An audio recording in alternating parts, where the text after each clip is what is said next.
मस्तीत नाहीच निवडून आले म्हणजे त्यांच्या जीवावर आलेले. त्यामुळे बेमानी मराठ्यांशी नाही करायची. तर मंडळी, तुमचं मत काय याच्या आणखीन एक नवीन भागात तुमच्या सर्वांचं स्वागत आहे. मराठ्यांनी जर सभा लावल्या असत्या तर तुमचं काय झालं असतं असं म्हणणं आहे जरांगे पाटील साहेबांचं. तर चला पाहूयात नेमकं जरांगे साहेब पाटील म्हटले तरी काय आणि यावरती तुमची काय मतं आहेत हेही जाणून घेऊयात.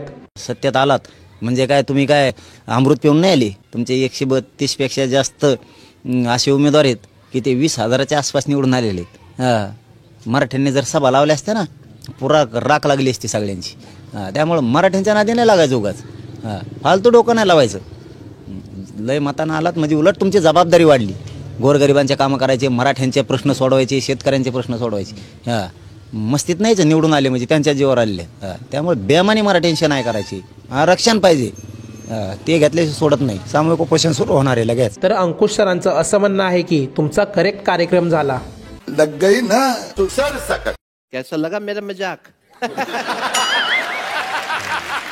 तर आयुष ओके सरांचं असं म्हणणं आहे की पाटील ते भुजबळला पाडायचं होतं, तिथं मोठा तापा घेऊन गेला होता तुम्ही, काय झालं तिथं? कस काय वाटतंय? गारगार वाटतंय. तर शैलेश कराड सरांचं असं म्हणणं आहे की सभा घ्यायच्या होत्या, का नाही घेतल्या? I am sorry, Babu.